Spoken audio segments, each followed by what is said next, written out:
Hello and welcome to my YouTube channel, Make with Bella. So for the past few weeks I've been craving a ponche jollof. Yes, you heard right, goat jollof. And today I decided to pamper myself with this delicious and tasty jollof. So join me as we go through the process while I also introduce to you my secret ingredient and cooking technique for jollof.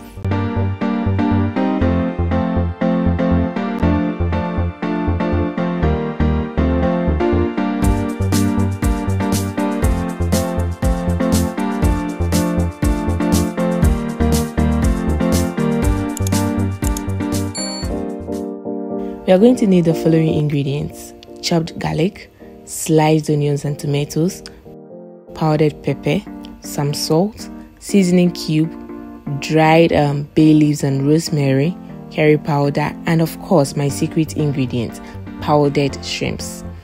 And the primary ingredient, which is the goat meat. It's already been marinated with some spices.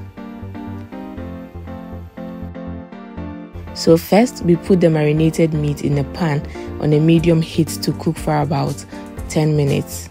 Don't forget to stir a couple of times whilst cooking to prevent it from sticking to the bottom of the pan.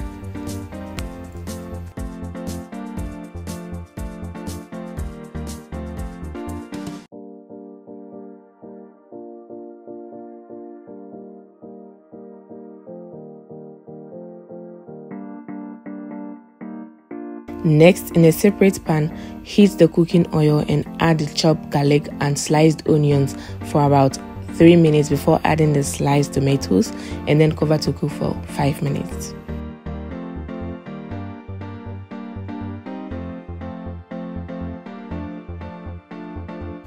You're probably wondering why not start with the tomato paste.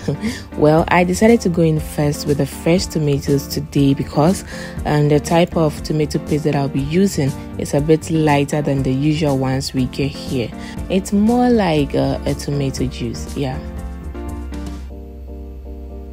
As you see, the tomatoes are well cooked, the flesh are soft and are out of the skin. Now we add the tomato paste and then cover to cook for 5 minutes. We now add the cooked goat meat.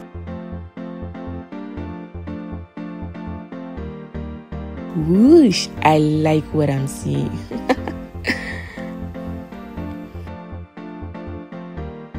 It's time to add our spices to the stew. I usually add the salt later. Yeah.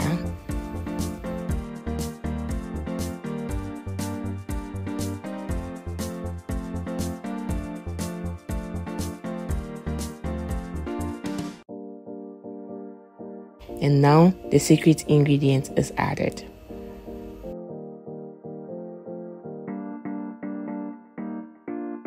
As you see, the jollof stew is well cooked, smells really good and tastes good as well. Now add the washed rice, some water and finally salt. Stir until everything is marinated and then cover to cook for 20 to 30 minutes on medium-low heat. So, my techniques for cooking jollof are: 1. Always stir from time to time as it cooks. Yes, this ensures evenly cooked jollof. And 2. Cover with napkin. We need heat to perfectly cook the rice, and I prefer to use napkins to keep the heat from coming out of the food.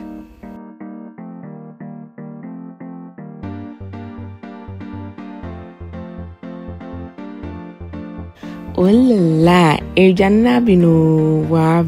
see how colorful it is, and it smells really good. And the taste, just try it, my dear, and you will thank me later. If you like this recipe, don't forget to subscribe and then turn on the notification bell. I've got more recipes for you.